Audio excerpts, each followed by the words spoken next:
Live from the studios of Leader News Philippines, Errol Dakame of Kamaonga Zero starts now!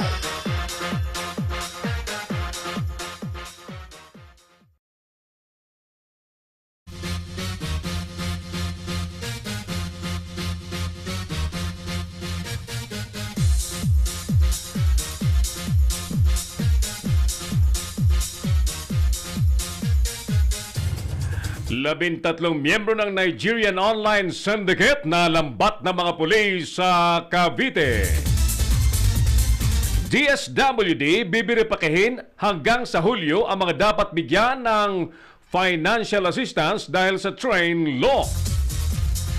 Mga oposisyonistang mambabatas una nang naglabas ng kanilang SALN. Grave threat case. Taktika umano ng mga kalyado ng Pangulo upang busalan ang bibig ng oposisyon.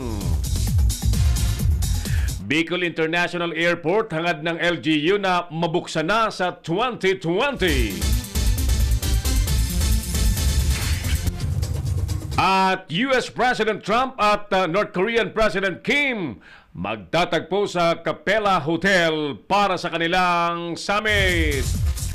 Magandang hapon po, Luzon, Visayas, Mindanao. Ako na po ito ang inyo pong Kamaonga Zero, si Errol Dakame.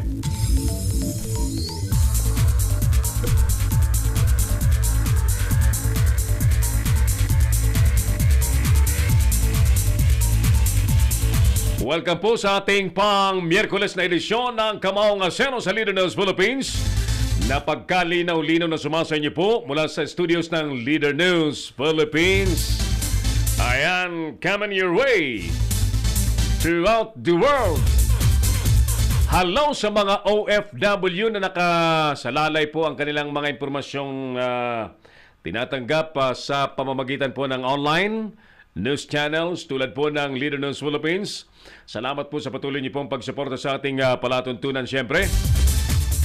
At sa mga nasa Metro Manila, magandang hapon mga dear kababayans, mga nasa Central Luzon area at mga karatig na rehiyon. Welcome! Everyone is welcome sa ating pagtatanghal ng programang wala pong ibang agenda kundi ang makapaglingkod ng maayos, maghatid ng totoo at lehitimong mga balita at impormasyon. At siyempre kasama po ang matalinong pagtalakay sa mga usapin na direktang nakakaapekto po sa buhay ng bawat Pilipino. Once again, ang ating imbitasyon sa bawat isa na i-like po ninyo ang ating FB page, Leader News Philippines. Mag-comment po kayo. Yan man ay positibo, negatibo. Tanggap po namin yan. Welcome po yan sa atin. At i-share po ninyo sa inyo po mga kaibigan para mas marami pong nakakalam. And of course, tayo po ay nakasimulcast sa ating YouTube channel, ang Leader News Philippines YouTube channel. At on air, tayo po ay nakasimulcast sa dalawang himpilan po ng FM sa Palawan, ang Wow News FM na Rojas Palawan na nasa 97.1 at sa 98.5 Wow News FM sa Taytay Palawan, and very soon sa Baguio City sa Cool FM 97.5, the only Christian radio station in Baguio City, and other areas where we have some talks so that we can work together para sa bayan po nating napaglilingkuran online, on air, ang ating mga kababayang naghahangad po ng totoo at lehitimong mga balita. Ang contact number po natin sa studio ay 0927 4942175. Ayan, yung globe number po natin. At yung smart naman, sa mga smart Sun Talk and Text subscribers, you can reach us sa 0949-736-5000. Areglado! Siyempre, kasama po natin ang buong person ng Leader News Philippines News and Current Affairs team at ang ating mga Leader News Patrol. Ready na pong maghatid ng kanilang mga preskong balita at ang ating mga co-pilots na matayog pong nagpapalipad sa ating palatuntunan, Engineer Oliver Licop and Teo Villamil. Oras po natin mga kapatid, tumpak na hong alas 3:36 po ng hapon. Sige, unahin na po natin ang report ni partner Nolan Ariola. May reaction daw ang grupo ng kababaihan at ng mga madre hinggil sa naging kontrobersyal pa rin na paghalik ng Pangulong Duterte sa isang Pinay OFW sa South Korea. Pero ako personally, mas ibinabalita po namin dito yung nadalang halos sa 300 billion pesos na investment ng presidente. Nga lang, hindi naman natin pwedeng pagkaitan ng pagkakataon na mag-react, maghayag ng kanilang mga opinyon ng ating mga kababayan, especially ang mga kababaihan na hindi nagustuhan ang senaryo or ang scene, ang kissing scene ng presidente at yung nagboluntaryong OFW na nagpahalik sa presidente. Ako, wala po akong negative comment dun sapagkat in the very first place, ako po isang lalaki. Ayan. Matatawag tayong isang hipokrito kapag magsalita pa tayo ng hindi kaaya-aya. After all, ako po, ang prinsipyo ko po sa buhay natin, kapag walang reklamo, walang kaso, sa senaryo pong yun, ang umakyat po ay yung kababayan nating Pinay OFW at hindi naman ang presidente ang lumapit sa kinauupuan ng OFW. Tama? Ayan. So, sige. Ready na si partner Nolan sa kanyang report. Reaction daw ng kababaihan hinggil sa nangyaring paghalik ng Pangulo sa isang Pinay OFW nang ito po'y bumisita sa South Korea. Magandang hapon, partner Nolan. Go ahead, please. Nolan?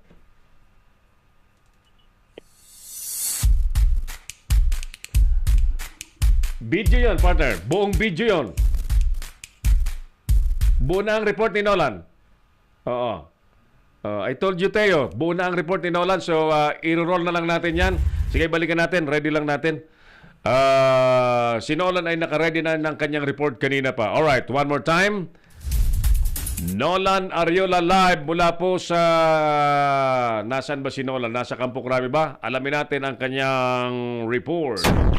Si Errol Dacame, ang Kamaong Asero. Yes, Nolan. Magandang hapon. Panibagong kontrobersya ang kinasangkutan ng Pangulong Duterte matapos nitong halikan sa labi ang isang Pinay o OFW sa South Korea kung saan nakipagkita siya sa Filipino community nitong nakarang linggo. Ang halik sa labi ay nagdulot sa mga palakpakan at hiyawan mula sa mga dumalo at nakinig sa talumpati ng Pangulo. Ano ang masabi ni na Sister Crescencia Lucero, head ng Association of Major Religious Superiors in the Philippines, at Jang Monte ng Gabriela? Tingnan natin yung OFW, babae naman. At alam naman natin yung misogyny ng presidente sa mga babae. Ang pagtrato niya sa mga babae. Sa akin, pagtingin ay hindi maganda. Abuse of power yun. Dahil nga, parang hindi makapantay kasi nasa gobyerno mataas yung presidente. Ito yung OFW na babae. So despite nasusulasok po kami. Ako, no, hindi ito katanggap-tanggap para sa amin yung ginawang iyon ng presidente doon sa isang OFW sa South Korea. Bagamat sinasabi na ito daw ay gimmick daw o ito ay pang-aliw. No, ibig sabihin ganun na nga lang ang pagtingin niya sa mga kababaihan na ito ay pang-aliw, na ito ay pang-gimmick lang. At pangalawa, hindi rin naman gimmick ang hinihingi ng mga migrante at ng mamamayan mula sa gobyernong ito. Ang kailangan ng mamamayan mula sa gobyernong ito at maging ng mga OFW sa gobyernong ito ay trabaho.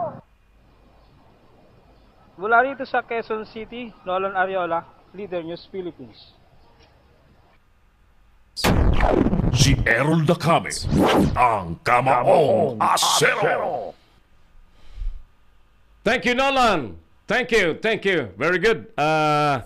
Finally, nakita po ninyo ang video report ni Nolan Ariola. Reaksyon ng kababaihan pa rin hinggil sa naging usap-usapan na at nag-viral ng kissing scene ng presidente. Ayan. Ulitin ko, kami rito, pinatutunayan namin na hindi kami nakatingin sa mga parang pang pelikula at parang pang showbiz na mga balita.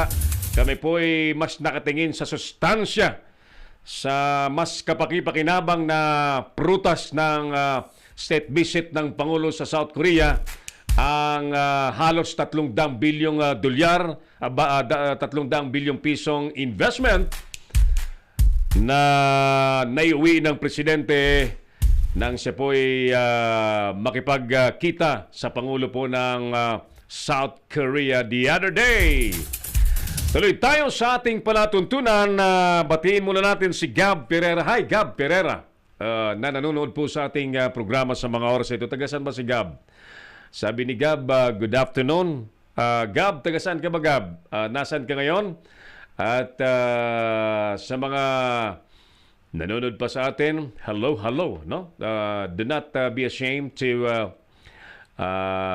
put your message, write your message sa ating message box immediately beneath our live video sa ating FB channel, Leader News Philippines. At yan po ibabasahin natin, garantisado babasahin po natin.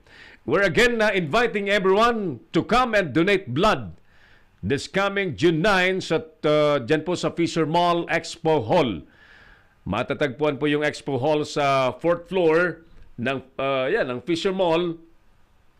At dyan po isasagawa ang bloodletting campaign na naglalayon pong makapagligtas ng buhay na namimiligro sa ospital at nangangailangan po ng blood transfusion. June 9 po yan, ha? June 9.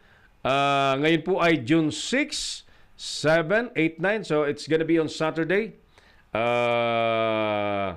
Hanapin niyo po si Florabel Divina ng Philippine Blood Center.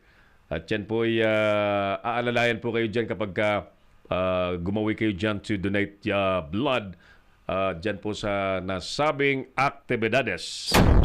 Si Errol Dacame, ang Kamaong Asero. Tuloy tayo. Samantala, isa pang report ang papasukin natin. Puntahan natin ngayon ang Senado ng Republika ng Pilipinas. Sapagkat tulad po ng sinasabi natin, kahit hindi pa formally nagbubukas ang mga session dyan, nagpapatuloy po yung mga balitaan dyan, mga senador na humaharap sa mga media para magbigay ng impormasyon. Lugar na lagi pong alertadong binabantayan ni partner Jojo Sicat. Alright, papasukin natin ang report ni partner Jojo Sicat. Si Errol Dacame, ang Kamaong Asero. Partner Jo, magandang hapon. Pasok! Wala pa? Ay, wala pa. Sige. Mga kaibigan, oras muna natin. 4:00 makalipas po ang alas 3 ng hapon. Ayan, lipat tayo sa kabilang camera habang hinihintay natin ang reporter partner Jojo Sicat. I think ready na siya. Si Errol Dacame, ang Kamaong Asero. Mula sa Senado, live, pakinggan natin ang reporter parang Jojo Sicat. Parang Jojo, magandang hapon. Go ahead, please. Yes, magandang hapon naman na kasamang Errol. Matapos nga nasampahan ng kasong grave threat sa Pasay Court, biniweltahan naman nitong si Senador Antonio Trillanes Reporta, si Dole Undersecretary at dating Congressman Jing Parasa. Sa panayam sa Senado, iginit ni Trillanes na walang katotohanan ang mga paratang ni Paras laban sa kanya. Welta pa ni Trillanes na zero credibility na nga itong si Parasa na aniyay isang magnanakaw ng cellphone na. Handaan niya na harapin ng senador itong kasong sinampa sa kanya ni Parasa at sasagutin ang akusasyon kapag hiniling ng korte. Pinuna rin ni Trillanes ang pagtanggi ni Paras na hindi nito tinangkang kamayan ng senador. Iginit ang senador na makikita sa CCTV ng Senado na si Parasa ang nagtangkang makipagkamay sa kanya na may tuturing nitong isang malaking insulto. Dagdag pa ni Trillanes na malinaw na gagawin ang lahat ng alagad ng Pangulong Duterte para ma-distract o maharas ang mga taga-oposisyon sa pagpuna nga sa kabilaan o kamalian ng administrasyon. Ito, si Jojo Sikat Pare Jo. Yes, kasama ang error. Yung kaso bang grave threat, magkano ang piyansa niyan? Mababa lang. Hindi ko masyadong pamilyar. Siguro pero mga 30 mils. Oo. Ha? Ang mga ganun siguro. Oo. Tumas. Nilalampas 5,000. Oo. So, wala Minaman nilang ni Manilang Kitrillanes ang mga ganyang kaso. Wala yan. Haharapin daw niya Naalala mo na si Trillanes ay dati nang nakulong yan. Sanay na yan. Sanay na. Kaya yung mga kasong grave threat yan ewan ko kung tumatalab pa sa kanya yan. Kanina nga, nung kapanayam namin sa Senado, natatawa pa Oo. Oo. Wala. Nakikita naman dyan sa video na kuha natin na talaga kalmadong-kalmado. Itong si Senador Trillanes habang nakakapanayam namin, nahaharapin daw. Pero hindi na siya mag-file ng counter affidavit. Ay yung magre-reklamo pa. Pero sasagutin niya pag hiniling ng korte. Oo. Definitely, hingan siya ng counter affidavit yan. Oo. Sige. Wala ka ba doon nung kuha na yun, ng incidente yun na nagharap ang dalawa? Actually, tayo lang ang may video nun Yun nga. At saka ang ABS-CBN, tapos binigyan ko na lang ng listato ng iba't ibang network. At doon tayo noon.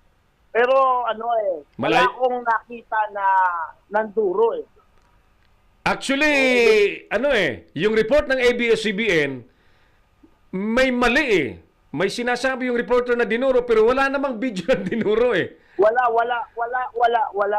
akong nakita Kahit sa video ko, wala akong nakitang dinuro Alam mo, naging report... Naitaas lang ang kamay, pero hindi nakaduro doon sa mukha niya, Naging reporter din kasi ako ng television na Paring Joe and parang unethical na may script ka na walang video.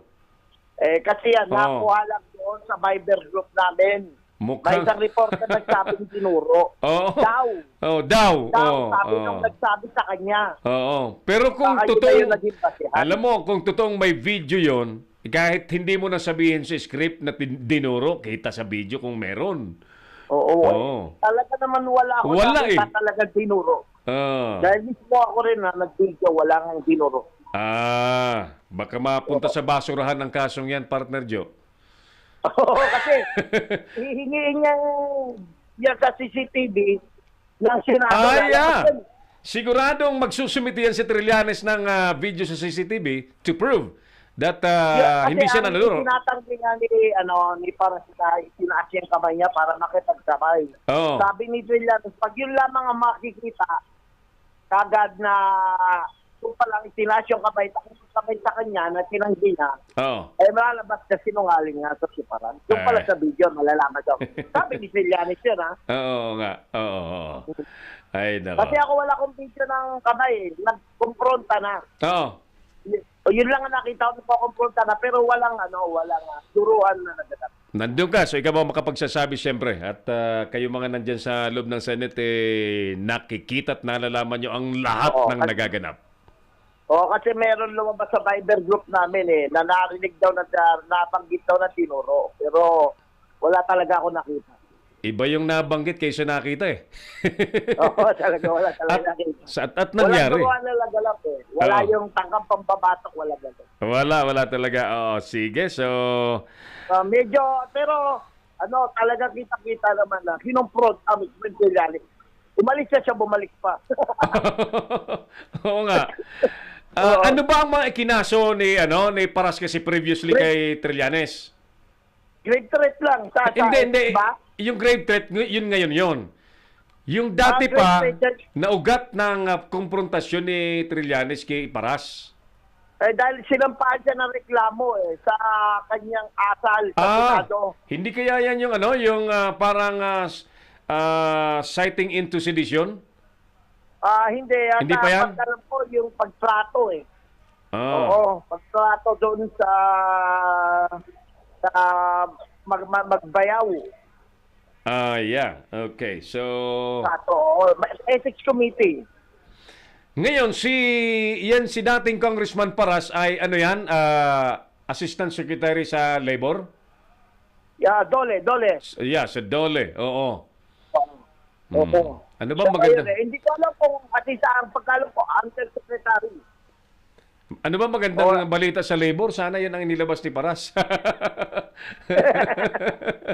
Wala ba ibang ano? Kaya nga, nakakaya kasi. Oo. Kaya nga, iisuto lalo siya ni Trillanes, magdala ko daw ng cellphone. Oh, yan. Curious ako dyan, parang Joe, yung isyong yan. Hindi ko pa malinawan yan. Ano ba talaga ang totoong balita dyan sa cellphone na yan? Nakikita doon sa video, no? Sa video, kapati ko sa video, Oo. pinatong ni Paras yung cellphone niya doon sa cellphone ni Congressman, sa kanya nadala. Pero ang paliwanag naman doon ni Paras, hindi niya napansin. Huli na napansin niya. Hindi Tapos, niya sinasadya. iniwan daw niya sa house daw. Yun ang sabi niya. Paliwanag yun sa video. Saan daw niya iniwan? Hindi ko malaman na sa house. Sa house. Parte sa house, hindi ko na nakakuha yun. Hindi ba dapat sinauli niya? Okay. Kasi kung nagkamali ka, you can easily say, ay, Hindi naman sa house, ha? Sa house. Which house? Yun nga. Ay, talaga naman, oo. Politiko. Maganda nga ni Pangulo Duterte. Oo. Itong mga nasa baba. Ay, Kung ano pinaggagawa, nadadamay talaga ang Pangulo. Kaya nga. So, naisauli ba talaga yung cellphone na yun? Basta nasa house siya, iniwan. Ano yung Oo. house niya? Guard house? Rest house? Ano sabi niya? Iniwan ko sa house. Nagka-litsi-litsi yung... Anyway, so sige. Tingnan natin kung ano mangyayari dyan sa kasong yan. Anyway, it's parang sa tingin ko kay Trillanes, wala yan. Ganyan eh. Oo nga oo. At handa naman daw siya harapin niya ang kaso. Kaya natatawa yung mama dahil harapin niya. At paano daw yung kasong paglalakaw daw na cellphone. Harapin niya daw niya. Ang kalalabasan kasi niyan, partner, yung argumento ba ng nagsasabi ng totoo hindi. Diba? Oo. So, at siyempre, ang sasabihin ni Trillanes, nagsisinungaling si Paras. Oh. Paano mo ba baka bigla pang sabihin ni Trillanes, ang sinungaling ay kapatid ng magnanakaw, may mga ganyang salita, di ba? Okay. Pero, ito nga tanong namin. Oo. Parang Jojo. Sabi ni Paras, Oo. makakapagpatunay daw sa kanyang testamento itong si Secretary Duque ng DOH dahil ando doon. Tinanong naman namin si Trillanes, Oo. kung ano yung basehan mo na totoo na sinungaling nga si Paras, meron bang makakita yung bukod kay Duque? Sabi niya, sagot niya, bahala lang si Paras. Basta hindi siya nagsasabi ng totoo. Actually, tama ka yung CCTV sa loob ng session hall eh. Oo. Yun ang CCTV na lang. Yan ang... Malalaman ko sino yung unang kumamay. Kung may Tapos nanduro. hindi kinamay. Kung may nanduro Kasi talaga. dinideny ni Congressman Paras kanina hindi daw niya tinanong yung kamay niya kay Kilan. Kaya walang ganun po. Wala namang problema kung hindi nagkamay. Parang ang issue dyan eh, may nagbanta ba talaga? Di ba? Sa elevator naman yun. Sa elevator na naman yun. Kasi grave threat nga ang kaso. Grave threat nga partner ang kaso eh. Sir, kasi binantaan niyo, titirahin niyo. Alam mo, sagot niya. Sa babae kasi, pag sinabing titirahin, iba yun. iba ibig sabihin. Iba yun, pre. Nagtawanan kami. Iba yun, oo. Ewan ko talaga, nakawala na yung mga pagkasenador. Si Trillanes ba, re-electionista? Hindi na. Last term Tapos siya? na ang termino niya. Last term siya, so he's not running. He'll be a senator until 2019? Sino? Until hanggang 2019. Okay. July. Okay. July? Oo. Okay. Oo, tapos doon, ang tatakbong senador naman si Alejano, yung sa Si- Magdalo. Si Gary Alejano. Oy, kakausapin namin mamaya si Gary Alejano ha kasi Yan, kinonfirm na yan kanina lang ni Senador Villanes na tatakbo sa ilalim ng Magdalo. Pumayag na si Alejano na tumakbo Oo. na senador. eh Si yun nga Villanes hindi tatakbo kay congressman daw. sabi niya. Sabi niya. Oo. Kasi naglabas kanina ng ng mga salin sila Sarate, si Alejano at saka si Tinio. Dahil may guidelines na nga yung Kamara patungkol sa paglalabas ng mga public documents. Tawagan mo ulit, Teo. Mga kaibigan, oras natin. Ang oras po natin sa buong kapuluan, alas 3:57 ng hapon, paring Joe. So, kumpirmado si Gary Alejano at kinakampanya ni Trillanes. Hindi lang at pumayag na daw si Alejano na tatakbo na senador. Under the Magdalo party. Hindi na party list kasi yan pero suportado na Magdalo ganun. Pero Magdalo party list sa Magdalo Congress. party list siya pero siya yung tatakbo sa senador. Oo. So, malamang masama yan sa lineup ng opposition. Ng opposition. Yeah. Oo. Kasama ni Agot Isidoro pagkataon. Sigurado ba yon? Ewan ko. Sinabi yun. Agot Isidoro. Anong gagawin dyan ni Agot Isidro? Ewan ka lang, pag-hindi sila Kiko yun Ha? Pangilinan. Si ano kaya? Ewan ko kung Nakikita... seryoso sila ron. Si Mocha kaya tatakbo rin? Sino? Mocha Uson. Sa ngayon, wala pang tumutunog. Bongo pa lang ang matunog. Yung, pero- yung Bongo, sigurado nang tatakbo talaga yan. Sigurado na yan. Yan naman. Pero si Mocha, hindi pa natin alam. Si Bato, hindi natin alam. Si Bato, hindi pa- Ang Pangulo Duterte nga, hindi ka nag-file na certificate of candidacy. Pero nanalong presidente. Oo nga. Hindi naman siya file, di ba? May bagong, Hindi may na. bago pa ngayon. Oo. Pinailan pa naman ng Pangulo Oo. ng co-warranto petition sa Supreme Court against kay Pangulo. Alam mo sino nag-file? Oo. Si Manong Eli Pamatong. Pinailan si Duterte. Si Pangulong Pamatong, Duterte, ni pamatong ng co-warranto. Kasi nga, well. ang katiran, hindi naman daw nag-file ng certificate of candidacy. Binidli yung pinail niya, tapos and then, bigla daw siyang pumalik na dito kay Martindinho at naging presidente na.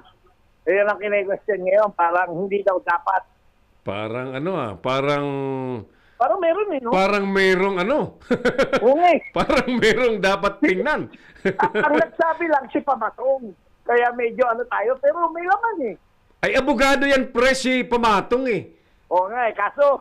Si Eli Pamatong, si Spike Boy.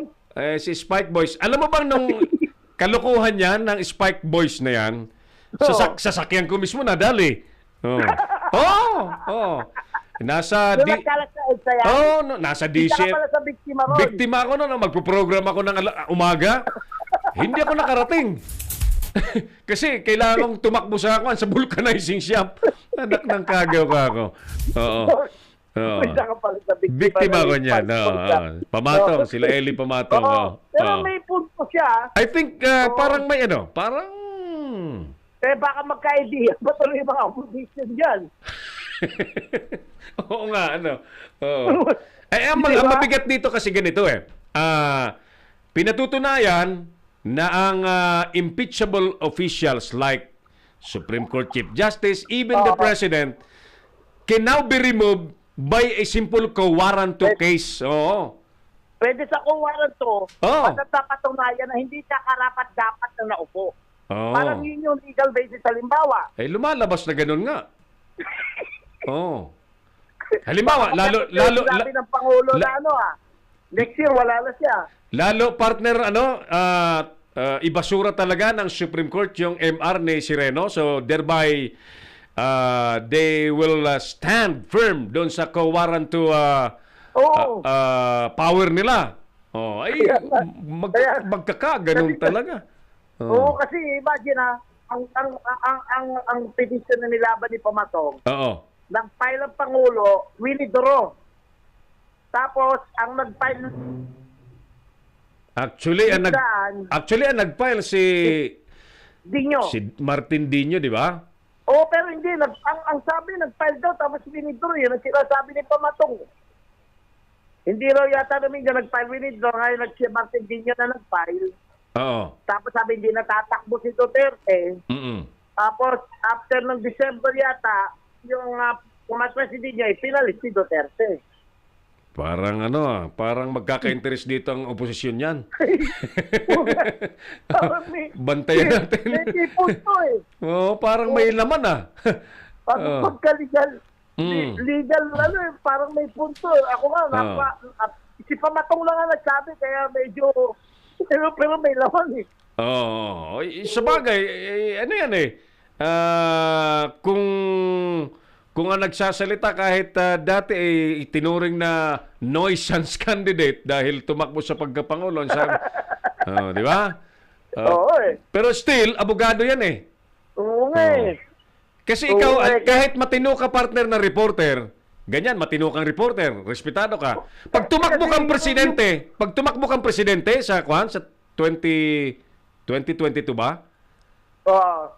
Ituturing kang nuisance candidate. Sigurado. Oo. Ang tingin sa iyo, may tupa ka na rin. Di ba? Oo. Kasi kung tatakbo kang presidente, you will really require a very, very huge national machinery at sangkaterbang pera para sa kampanya. Yung capability. Yes. Pero sa edad, kwalipikado ka, partner. Oo, problema. Oo. Magiging decent candidate, baka sa baklaran nga lang, hindi ko na kaya tumakbo. Parehas tayo. Ay, nako. Ang dami talagang daming nangyayari, no? Kasi magiging panggulo ka lang eh. Ayun na nga. Magugulo lang ang tao eh. Kaya mas maganda, alisin ka na lang ng comment para mawala ka sa gulo. Imagine eh. Kasi hindi mo wala kang capability umikot eh. Oo. Presidente, wala kang pamasahe, papunta ng Quezon City. Di ba? Pero di ba? In the case of Eli Pamatong, abogado yan. Oo. Pamatong naman pagmamayari naman yung Amerika. Di ba gusto niyang i-annex ang Pilipinas sa Estados Unidos din? Estados Unidos. May mga may mga anggulong parang Sige, tingnan natin niya. May katwiran eh. Si Pamatong, Amerika. Ito si Duterte, China. Yun na nga eh. So, bantayan natin yan at mukhang lalaki yan Pero may punto May punto yung warrant to ni Pamatong Oo, siya lang kasi nagsampa kaya walang para medyo dating. Pero pag pinag-aralan pag-iisipan, baka maging dahilan. Pero alam mo yan, partner, pagka Okay. sinakyan niya ng mga oposisyonista, may mga magaling ng abogado sumakay dyan, nako, may Pag-aaralan yan. sigurado. Pag-aaralan yan. Ganun lang naman yan sa legal basis yan. Parang, Baka meron kang question dyan. maalala mo, nag-file ng presidential candidate si Martin Dino. Sino ba si Martin Dino? Kapitan lang. Oo. Nagkumpulan na yung mga magagaling. Napunta na kay Pangulong Duterte. Di ba? Tsaka, noong mga panahon na yun, may capability ba ang PDP laban at that time? Malit lang sila nun. Wala eh. They Diba? are very minority pagdating sa political prevalence na tinatawag. So, sige. Bantayin natin yan, partner Joe. Maraming salamat sa iyo.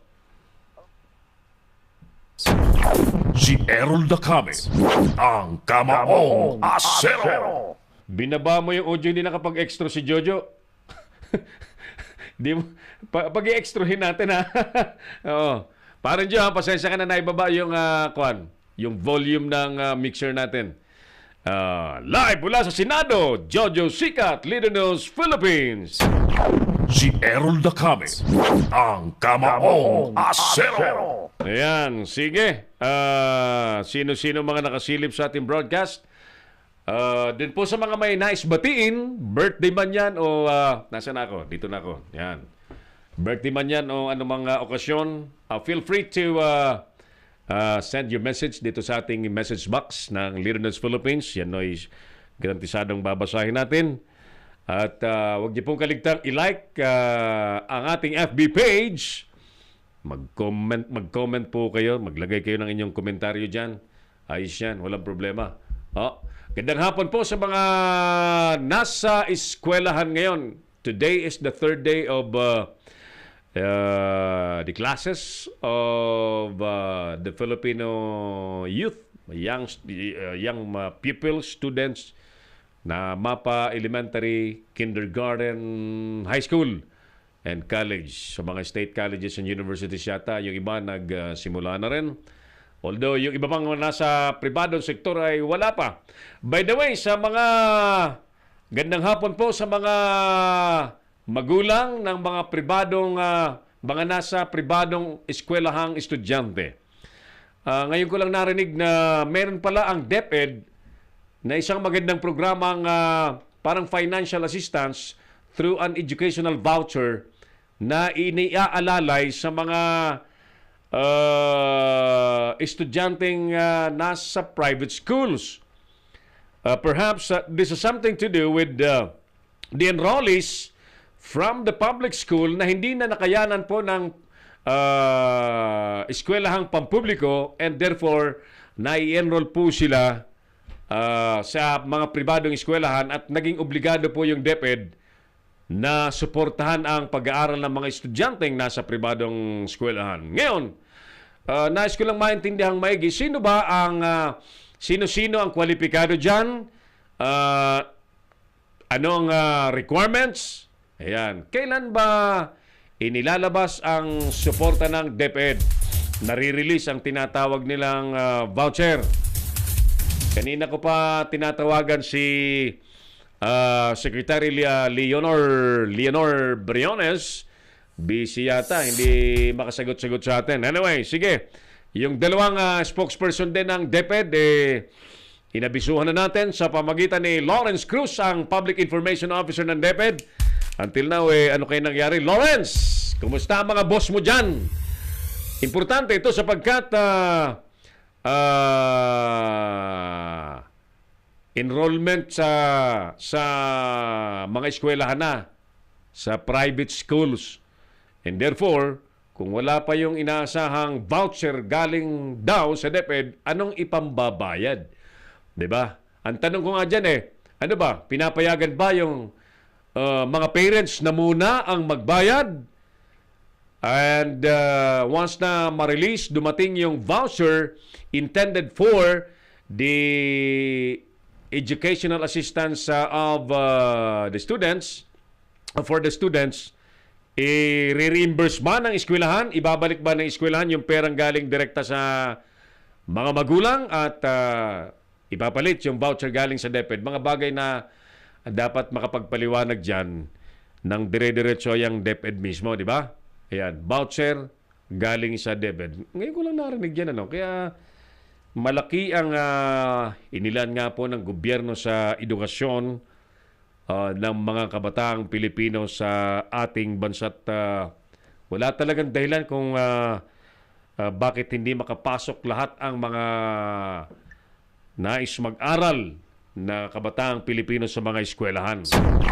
Si Errol Dacame, ang Kamaong Asero. Alright, tuloy tayo.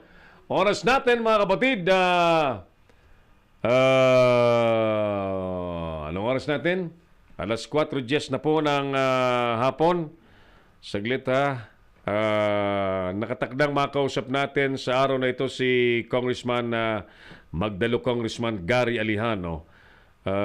Tatanungin natin ano ang nagtulak sa kanila na hindi man hinihingi yung kanilang salin, ipinagwagwagan sa publiko kanina. 0917-813-6420. Ayan. Tawagan mo partner. Sorry nai-anunsyo ko tuloy.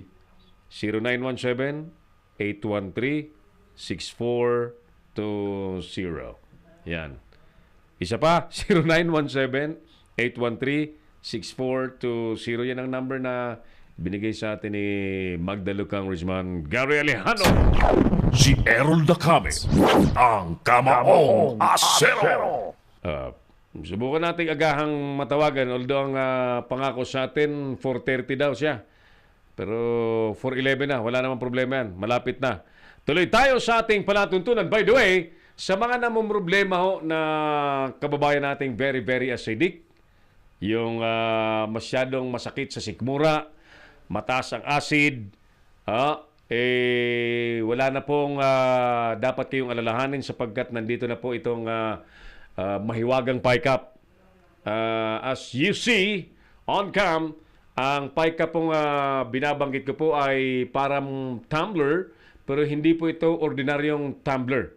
Ito po ay especially invented na ang tubig na ipinapasok po rito sa PICAP ay instantly after shaking it for 1 minute, nagigipong alkaline water. Yung acid sa lahat sa loob ng katawan po natin, once you drink alkaline water, nalulusaw po at nagiging normal ang ating pakiramdam. So, ito po yung ginagamit ko, no? PICAP ng Long Ridge, Philippines. Ito po yung nakatutulong na maibsan ang kung ano-anong karamdamang sanhi po ng sobrang acid na nasa loob ng ating mga katawan. Ang PICAP Philippines ay may iba pang mga produkto. So, sa mga nais pong makakuha ng PICAP, tawagan po kami sa 0927-494-2175 at 0949-736-5000. Si Errol Dacame, ang Kamaong Asero. Alright, magandang hapon pong muli. Tuloy tayo sa ating palatuntunan. Sa oras pong 13 minutos na po makalipas ang alas 4 ng hapon. As promised, nasa linya na po natin si Magdalo Congressman Gary Alejano. Tanungin natin kung ano ang nagtulak sa kanila, bakit sabay-sabay yung minority congressmen ipinagwagwagan sa publiko yung kanilang salin. Ayan. Sige, nasa linya na natin si Congressman Gary Alejano. Congressman, magandang hapon po, si Errol Dacame, sir, sa Leader News Philippines. Good afternoon, sir. Magandang hapon po sa inyo at sa inyong mga tagapakinig. Magandang hapon po. It's our pleasure na makasama pong muli kayo, Congressman Gary, sa ating palatuntunan. Is it true na you personally showed to the public your salin noong 2017, sir? Yes, kasi po alam naman namin this is a public document. So it is just but proper for the Filipino people to see it. Because I was informed that up to now, wala pang plenary decision ng House of Representatives, not only now but also last year, hindi pa nailabas yung decision to release the SALN of the members of the House of Representatives. But for me, I think there's nothing wrong with that because it is a public document. Right. And I even filed a bill which seeks to exempt members of or public officials from the bank secrecy law. So, pag tayo na sa gobyerno, hindi dapat tayo nagtatago ng ating kayamanan kasi alam naman ho natin, bukas dapat ang buhay ng isang public official. I agree with you, Congressman Gary. Now, it seems this is connected, yung delay ng desisyon ng Kamara something to do with yung pagkahirap-hirap na maipasa po yung Freedom of Information Bill, Congressman Gary. Kaya nga po, tayo ay nananawagan din yan na magkaroon talaga ng mas mataas na transparency and accountability ang public officials.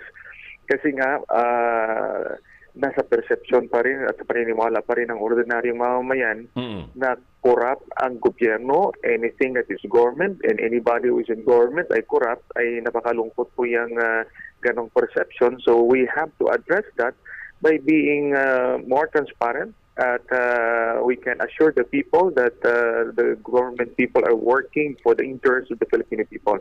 So sa tingin ko, itong simpleng bagay lamang na pagpapakita ng SALN ay hindi dapat tinatago sa publiko. Tama po yan. At lalo't kaming mga nasa media rin na Congressman, we appreciate actions like that na nagbibigay ng immediate access sa amin para makita yung mga public documents, ano?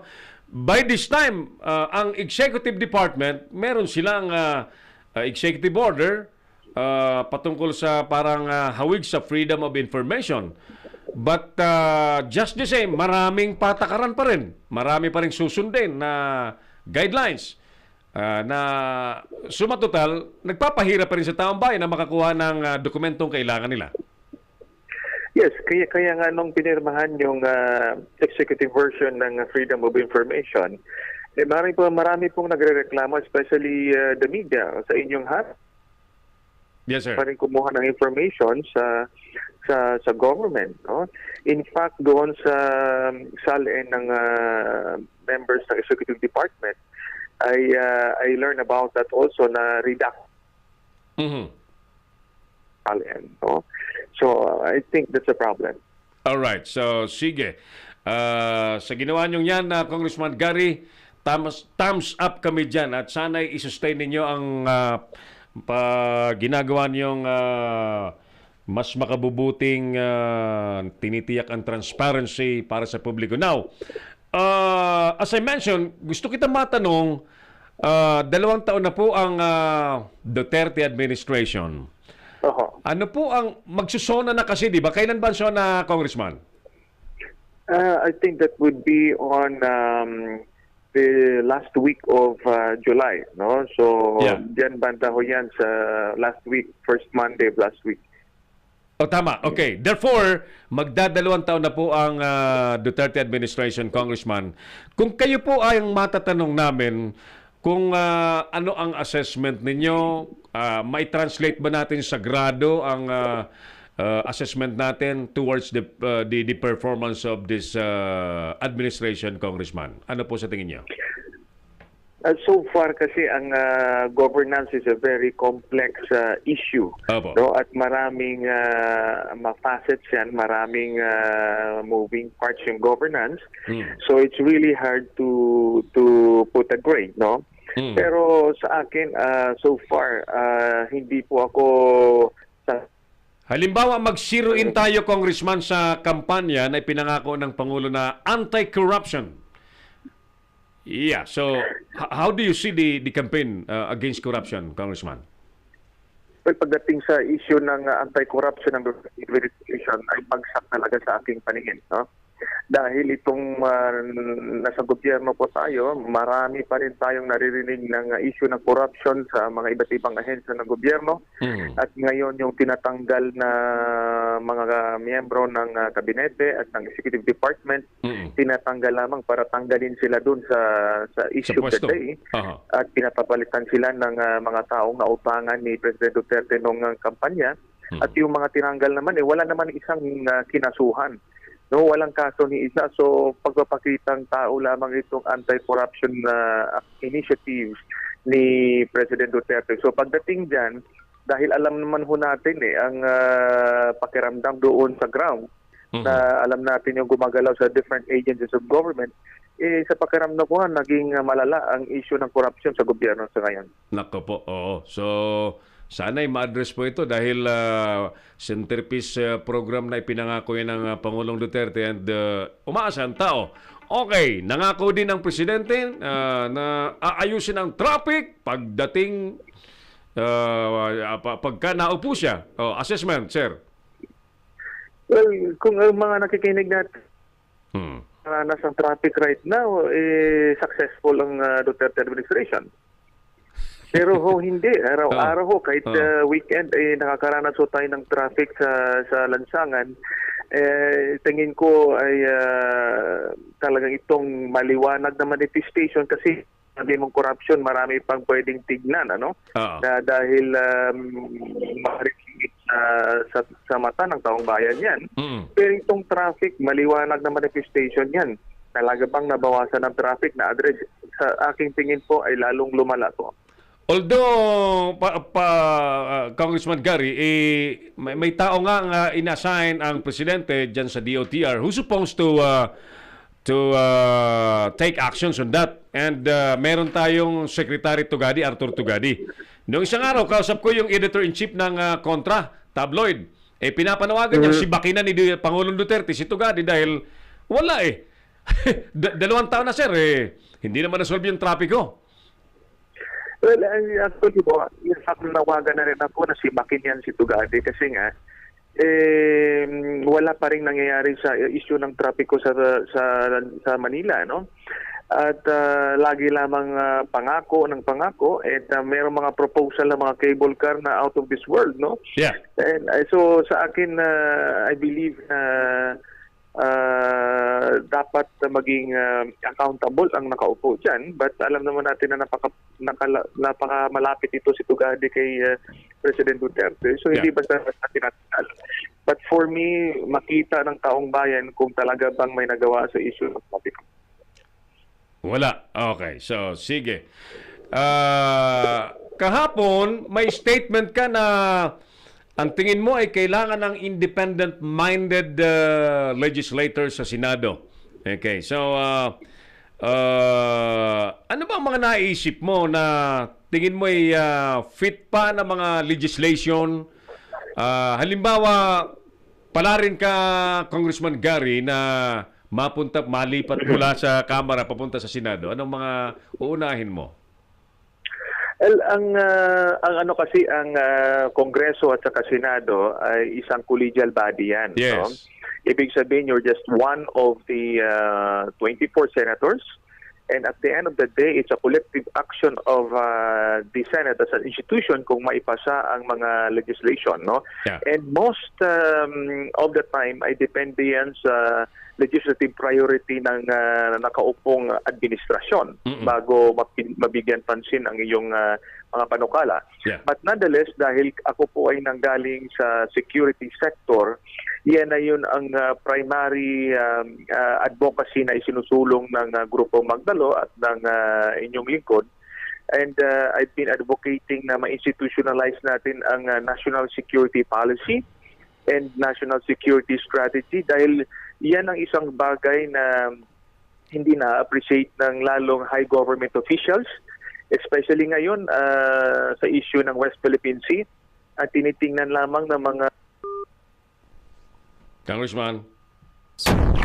Si Errol Dacame, ang Kamaong Asero. Naputol yung linya natin kay Congressman Gary. Saglit ha. Saglit lamang. Balikan natin. Oras po ay alas 4:23 na po ng hapon. You're still watching Kamaong Asero program sa Leader News Philippines. Balikan natin si Kong Gary. Kong Gary, sorry po na putol yung linya natin. Magandang hapon po ulit. Hello, sir. Saglit ha. Si Nolan na partner nagpapatawag din, ASAP daw. Parang may emergency concern si Nolan. Balikan natin ang ating komunikasyon kay Congressman Gary Alejano ng Magdalo Party List. Kong Gary, sorry po naputol tayo. Welcome back. Yes, thank you. Ang nabanggit ko kanina, dapat may maliwanag tayong national security strategy dahil this is the least appreciated, especially by the high government officials. And that's the reason why we have, lack of sustainable security policy direction. Yeah.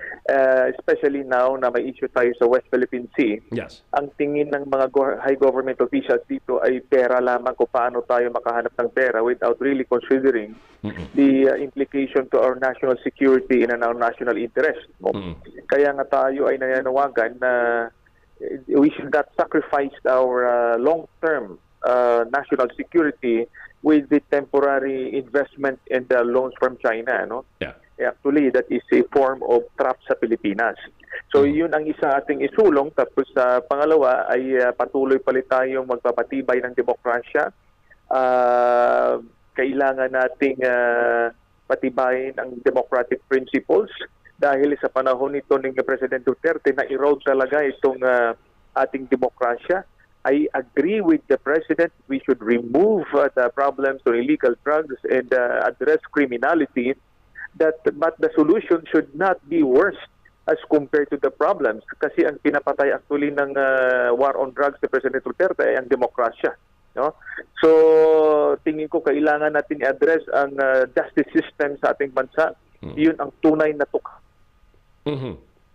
taong bayan na biktima lamang, yun ang tinutukhang natin.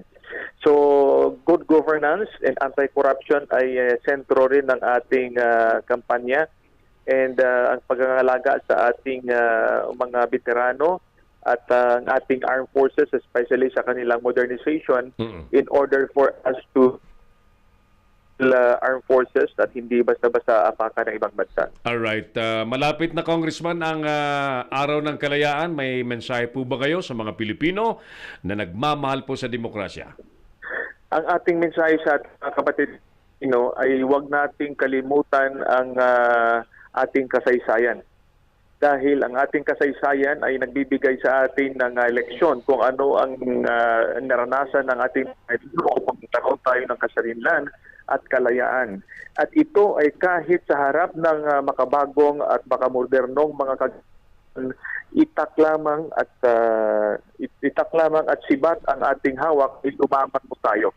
So, ibig sabihin ngayon, it's very unfortunate at kalungkot na sasabihin ng ating bansa na hindi natin kayang tayuan at labanan ang mga nang-aapi sa atin. We don't want war, pero kung tayo naman ay inaapakan, dapat hindi tayo magsasabing hindi natin kayang i-defend ang ating bansa. At ang pagbabago na gusto nating mangyari ay pagbabago na responsibilidad ng lahat ng Pilipino at hindi lamang ng iisang tao. Well said, Congressman Gary Alejano, sir. Magandang hapon at best wishes po sa inyo. Maraming salamat po sa opportunity and God bless po. God bless. Magdali, Congressman Gary Alejano. Si Errol Dacame, ang Kamaong Asero. Mga kaibigan, we will pause for a break at pagbalik po natin, papasadahan po natin ang marami pang importanteng isyong lumalambong sa ating bansa. In just a minute. Magbabalik si Errol Dacame sa Kamaong Asero.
From the studios of Litter News Philippines, Errol Dacame of Kamaong Asero.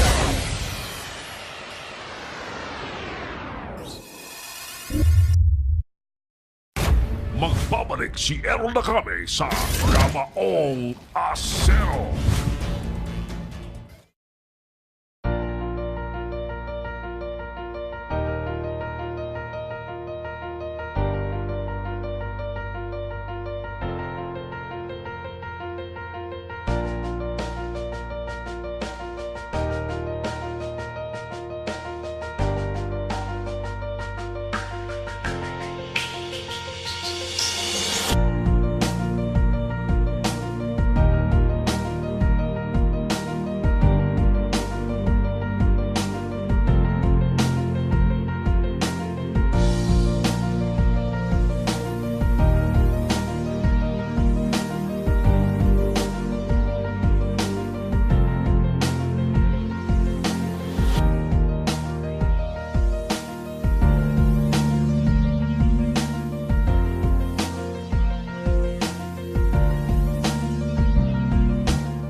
From the studios of Litter News Philippines, Errol Dacame of Kamaong Asero.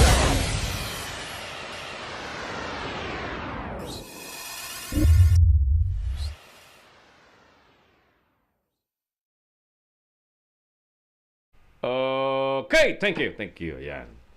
We're back. Doon po sa mga nais medyo makaranas ng pagganda ng kalusugan sa mga may karamdaman. Ulitin ko po ang napakagandang subukan po ninyo itong PiCap. PiCap is like a tumbler, pero ito po ay contains negative ion that converts ordinary water, yung dinideliver sa atin, nabibili natin sa mga water refilling stations, galing po sa Nawasa, galing sa kung anumang pinanggalingang tubig. This simple tumbler looking like cup, kino-convert nga po ng tumbler na ito ang tubig into an alkaline water na neutralize ang acid sa ating mga katawan, na ang acid po ang pinagmumulan ng sari-saring sakit ng tao na nagre-resulta po sa pagka-hospital o di kay maagang kamatayan. Yan. So, tumbler lang, no? Subukan po ninyo. Tawag kayo sa 0927-494-2175 at sa 0949-736-5000. Tawagan niyo po ako at explain ko po sa inyo paano kayo makakuha ng pinagmamalaki nating tumbler ng Long Ridge Philippines. Pakita ko yung laman nito. Ayan. Dito natin, siyempre, pinapasok yung tubig, nilalagay yung tubig, then we will simply shake it for a minute. Shake natin ng 1 minute. Instantly, you have an alkaline water. Walang overdose ang alkaline water. Ang maganda niyan, nadidetoxify po ang katawan natin. Anong sabi ni Nolan? Wala pa? Unattended? Nagpapatawag emergency. Ang sabi niya. Tuloy tayo sa ating palatuntunan, mga kapatid. Kamawang asero pa rin. Hello kay Boots Arcangel. Manay Boots. Rangkudo ang Arcangel. Yan. At kay Angie Puso. Angie, how are you? Kumusta ka? At ayan. Sige, sa mga nais pong magpabati, welcome sa ating palatuntunan. At salamat po sa mga nanonood, Thank you, thank you.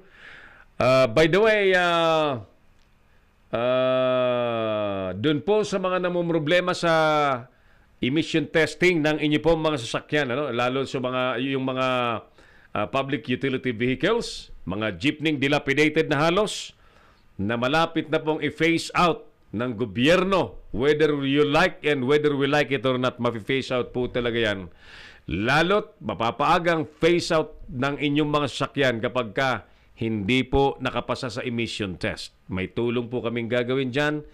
Subukan niyo po yung Nubitron natin, isang gadget na sinisiguro ko po sa inyo, pag kinabitan natin ang makina nyo ng Nubitron at idaan po natin sa emission test ng kung sino man na mayroong official emission tester, mapa-LT o LTFRB yan o mga environmental office ng LGUs, sinisiguro ko po sa inyong papasa kayo, At maiibsan ang problema ninyo sa mga multa, sa penalties, at bayad sa violation ng smoke belting. Yan. Nubitron, dito po sa ating palatuntunan. Makukuha yan. At maliban dyan, halimbawa kung medyo bago pa ang sasakyan ninyo, wala pa namang problema sa usok, ang resulta po, ang epekto po ng Nubitron gadget sa inyo pong mga sasakyan ay gumaganda ang performance ng inyo pong mga makina pa at makatitipid kayo ng halos 35% sa fuel consumption. Proven po yan. Proven yan sapagkat yung aking ginagamit na sasakyan ay kinabitan natin at bumiyahe ako ng malayo. 30 to 35% ang savings sa consumption po ng petrolyo. Ayan. Ayos! Subukan niyo po, Nubitron. Nubitron. Panlaban sa polusyon. Tawag po kayo sa 0949-2175 at 0927-494-2171 and 0949-736-5000 sa mga smart subscribers. Okay, sa iba pang mga issue habang ang bilis naman ng oras nating napipigtas, tuloy na ang pagkikita nila Trump at ni US President Trump at North Korean President Kim Jong-un. Yan. Kim Jong-un, makalipas po ang mahabang panahon ng palitan po ng mapapait at maanghang at matatalas na dila na akala natin ay mauuwi na po sa World War III. No. Ayan. Matapos pong tirahin ng Amerika yung Syria na kinakampihan po ng Russia at hindi na idepensa ng Russia yung Syria, nagbago po ang ihip ng hangin ni Kim Jong-un ng North Korea. At biglang lumambot. Nagpasabing handa na silang makipag-usap sa Amerika. And in fact, may mga video po tayo nakita of the effort of Kim Jong-un's administration to denuclearize. Yung pag-aalis na ng nuclear facilities nila sa North Korea. May mga pinasabog na silang tunnels na parang paggawaan po ng mga nuclear missiles at launching pad ng kanilang mga armas nuklear. Pinasabog na nila eh. Maybe to show that they are sincere in talking about the nuclearization. Yan. Tang twister eh. Nucleariari.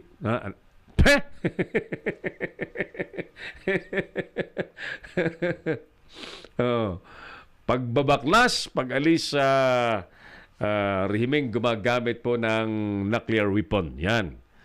So, I think mangyayari po ito sa buwan ng Hunyo, ang pagkikita ng dalawang kontrobersyal na pangulo ng bansa, Amerika at North Korea, for the first time ever.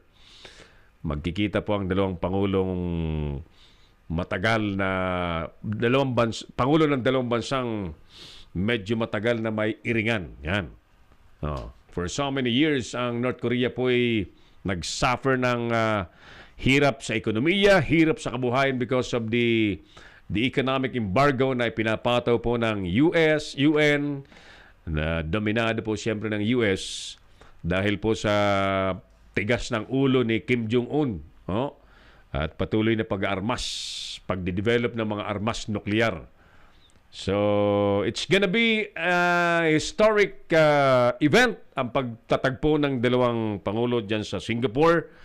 At tinukoy na nga po na ang Capella Hotel ng Sentosa ang magiging venue ng kanilang pagtatagpo. Si Errol Dacame, ang Kamaong Asero. Samantala, sa iba pang mga issue, mga kaibigan, arestado po ng Cavite PNP ang 13 mga miyembro ng Nigerian Online Syndicate. Ito po yung mga scammers, mga negro po ito, isang dosenang negro at isang Pilipina na patuloy pong nang bibiktima ng mga Pilipino. At ito po ay sanhi ng mga follow-up operations at entrapment operations ng Cavite at Imos Cavite PNP na nagresulta ho sa pagkakaaresto ng mga suspects. Ayon po sa balita, may kausap na may kausap na mabibiktima ang mga suspects at pinangakuan na sa una pala nagpakilalang isang military official ng Amerika, US Air Force ba yung pakilala ng gagong negrong yon? Kasi alam niyo, ang mga Pilipino kasi madaling maniwala eh. At yung mga kababaihan po ay madalas para bagang nabibighani kapag ka ang mga lalaking nanliligaw po ay ganyan, militar, pulis, lalo bahagi ng US Armed Forces, bilib na bilib sila. Siguro, isa sa mga dahilan, ang tingin nila, ang laki ng sweldo nito. Kasi totoo nga naman, sa Amerika po, ang sundalo ay malayo ang sweldo ng mga sundalo rito. So, nagpakilala daw yung gagong negro na US Army. Major daw.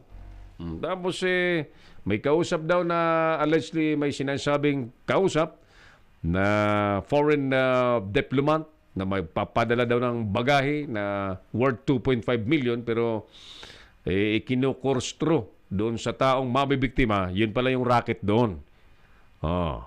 Pinagbabayad ng pag natanggap daw yung bagahe at na-i-deliver sa kanila, bibigyan daw ng $300,000. Magkano bang $300,000? Di malaki nga, no? Pero sinabi ng mga sindikato na siyang magbayad ng tax. Yung tax, hinihingi na unti-unti, pa 10,000 ng mga gago. Yan. Dahil sa kagahamanan sa pera, lambat ang binagsakan ng sindikato.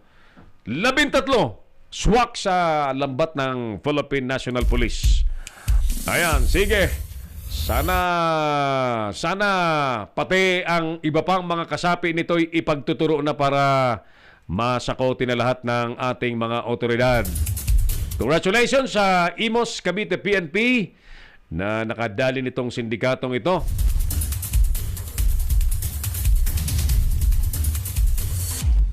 Ayan, yung isa pang magandang balita muna tayo. Hinahangad po ng Daraga LGU sa Daraga Albay. Namabuksan na po ang Bicol International Airport. Matagal na po ang construction nito. Imagine na 2006 pa ho sinimulan. Anong taon na po ngayon? Year 2006 pa nasa kabilang himpilan pa ako eh. Yan. 2006. 2018 na ngayon, hindi pa rin tapos. My God, no? My God, sagad sa kainutin at kabagalan po ang mga gumagawa niyan. Sinimulan po yan ng kapanahonan pa ni Congressman Joey Salceda. Naging gobernador na si Joey Salceda. Ngayon ay balik congressman na naman kasi iba na ang gobernador. Hindi pa rin tapos. Nananalangin po yung mga, lalo yung mayor ng, mayor po ng Daraga Albay na sana'y matapos ng airport na yun at magamit na. Sana 2020 mabuksan na raw. At sinasabi niya kasi na pag yan ay nabuksan, magpapalakas ng local economy sa Daraga Albay na malaking tulong daw po sa kaniyang mga kababayan sa naturang lugar. Si Errol Dacame, ang Kamaong Asero. In short, when we say international airport, parang Clark International Airport, parang Ninoy Aquino International Airport. Therefore, magkakaroon na po dyan ng mga international trips. Say for example, Daraga is, yan po yung Legazpi Airport yan eh. Malapit. Iba yung Legazpi Airport. Bago po yung Bicol International Airport. So therefore, yung mga Bicolano po, mga kababayan ko, looking forward sa mga flights dyan na direkta from Legazpi to Japan, to Singapore, to Riyadh, to hopefully may US, di ba? Kaya lang, connecting flight naman lagi yan papuntang US kasi sa sobrang layo. At least Asia man lang, di ba? Cebu International Airport, Davao International Airport na yan. So, Legazpi City International Airport, Bicol International Airport at that. Sana nga matapos na yan. I am personally convinced na pag nagamit, nabuksan na po yan, maghahatid po yan ng magandang epekto sa local economy dyan sa Albay. Si Errol Dacame, ang Kamaong Asero. Mga kaibigan, eksakto po alas 5 ng hapon. Ang tabayanan po ninyo ang Bible Cafe nila Pastor Ram Gamboa at Brother Fernan Vergara.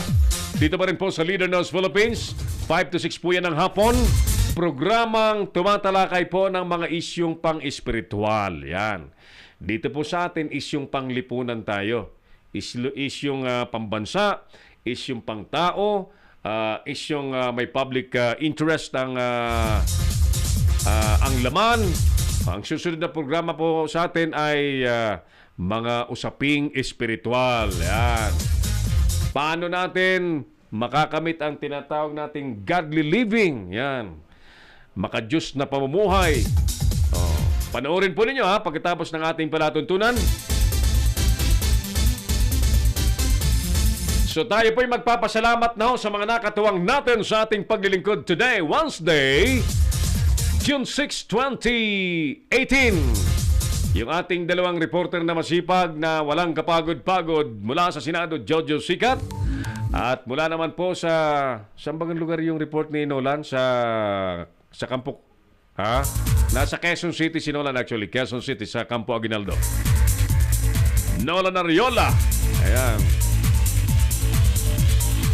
At sa ngalan po ng mga manonood natin, Teo, may mga viewers pa ba? Baka meron pa at gusto magpabati, ano? Tul Edmond, yung ating topic sa DepEd voucher, palagay ko'y magkakaroon ito ng kasagutan bukas, ano? I already sent messages sa mga taga-DepEd and I'm just waiting for their response. At nice nating live na makasama dito sa palatuntunan ng mga opisyal ng DepEd upang mabigyan tayo ng sapat na impormasyon on how students can avail of that financial vouchers or financial assistance from the DepEd even if they are enrolled in private schools. At kailan ba yan nare-release? Ano ang dahilan ng posibleng pagkantala? Mga ganyang tanong, ano? At gaano karaming estudyante ang balak tulungan po ng DepEd sa programang yan? Malamang bukas po yan na antabayanan po ninyo. Huwag kayong magsawang sumubaybay sa ating palatuntunang Kamaong Asero na wala pong nilalayon kundi ang maging instrumento po ng katotohanan, tagapaghatid ng totoo at lehitimong balita. Habang binabati natin si Ivan Likup, Butch Arcangel, Susan Monasterial, Avic Rimulya, Rich Clarence Sanday. Hi, Rich! Sino pa ito nasa baba? Iangat mo nga, Teo. Hindi ko mabasa at napatungan ng contact numbers natin. Pinakababa. Ayan. Si Esparda Asrael. Kakaibang pangalan, no? Esparda Asrael. Gab Ferreras, Glenn Mark Padilla, and Maring Cecil Jacob, kumusta ka na? Namimiss na kita. Yung kumari ko itong dating Provincial Public Information Officer ng Bulacan at kasama-sama lagi ni Governor Junjun Mendoza at naging Congressman Junjun Mendoza. Kamusta ka na, Mariko? Baka may nice kang ibalita, no? You reach me, 0995-148-3605. Mare? Maring Cecil Jacob, we miss you. At sa mga taga-Bulacan, magandang hapon po sa inyo. Ano ang magiging hitsura ng labanan by 2019 sa Bulacan? Ano kaya, no? Ano kaya ang giyera mundial sa Bulacan, sa politika? Kasi tapos na po tapos na sa kanyang termino si Governor Willie Alvarado. Yumaman na yata ng todo ang mama. Grabe ng pera yata ng mama. Alam nyo kasi ang Bulacan napakaraming pera, no? Pero siyempre, kung legal naman ang kabuhayan mo, hindi ka naman magnanakaw. Hindi ka naman sinabing nagnanakaw si Governor Willie. Hindi, wala ko sinasabing ganyan. O nga lang talagang may mga pagkakataon. Halimbawa, ang mga LGU kasi may intelligence fund. ang intelligence fund po ng LGUs ay hindi na po subject sa audit. Kung nag-allocate, say for example, ng 100 million intelligence fund ang governor, pinasa ng sanggunian. Governor lang nakakaalam kung paano yan naubos. Di ba? Ganun eh. May mga kasabihan na hindi pa niya nagnanakaw. Talagang parang tumatama sa loto taon-taon eh. Ganun eh. Tingnan natin. So, basta ko wala akong inaakusahan na, ulitin ko, I am not accusing anybody of corruption sa Bulacan. Wala. Nililinaw ko lang. Kayong mga taga-Bulacan ang magsabi kung anong nangyayari dyan. Dahil kayo ang mga buhay na testigo sa mga kaganapan sa magandang lalawigan niya ng Bulacan. Magandang lalawigan ng Bulacan. Yeah. Matagal-tagal tayo hindi na nakakagawi dyan. By the way, nakikiramay tayo kay paring kay kabayang Romy Dumalaon. Patay yung kanyang uniko iho, yung kanyang anak. Si Bong ba yun? Bong. May masamang nangyari at ngayon ay nakaburol dyan sa busto, sabi ni paring Eddie. So again, ang ating pagkiramay kay kabayang Romy Dumalaon sa pagpanaw ng kanyang lalaking anak. Mga kaibigan, sa ngalan po ng ating co-pilots na dalawa sa hapong ito, Engineer Oliver Licop and Teo Villamil, ako pa rin po ang inyong kamaong asero, si Errol Dahame, nagsasabing pagpalain at God bless the Philippines. Inyong napanood ang mga batas na banat ni Errol Dahame sa Kamaong Asero. Abangang muli dito sa Little News Philippines.